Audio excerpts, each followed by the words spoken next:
గోదావరి పుష్కరాల సందర్భంగా భక్తులకు ఎటువంటి అసౌకర్యం కలగకుండా అవాంఛనీయ ఘటనలకు తావు లేకుండా సమగ్ర క్రౌడ్ మేనేజ్మెంట్ వ్యవస్థను అమలు చేయాలని జిల్లా కలెక్టర్ కీర్తి చేకూరి అధికారులను ఆదేశించారు. ముందస్తు ప్రణాళికలతో పుష్కరాల నిర్వహణ మరింత సమర్థవంతంగా సాగుతుందని తెలిపారు.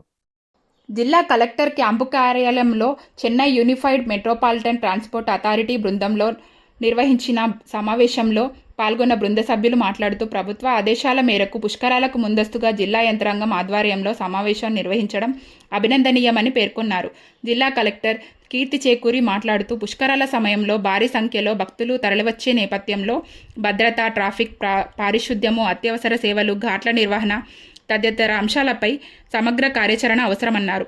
సాంకేతిక పరిజ్ఞాన వినియోగంతో రియల్ టైం క్రౌడ్ మేనేజ్మెంట్ అమలు చేసే దిశగా ప్రణాళికలు సిద్ధం చేయాలని సూచించారు. SP D Narasimhakishore, JC Y Meghaswaroop, జిల్లా రెవెన్యూ అధికారి టి సీతారామమూర్తి, పుష్కర ప్రత్యేక అధికారులు N Manoj, doctor A Mahesh, బృంద సభ్యులు పూనం, రవిశంకర్, రమేష్, పార్థిబ, ప్రియదర్శిని, ఇతర శాఖల అధికారులు పాల్గొన్నారు.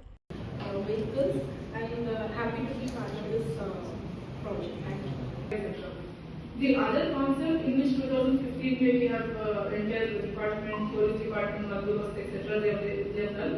That concept is that it's a single road. They go on and off through that route. So both systems have its advantages and disadvantages. So loop will take a lot of time, but the single straight roads will have lesser time, more parking spaces, etc. So I want preliminarily what is your sense of this entire thing, and what suggestions or do you have some prior experience for this, and what do you think of it, and what suggestions would you like to give on this, or in your plan, you can tell me.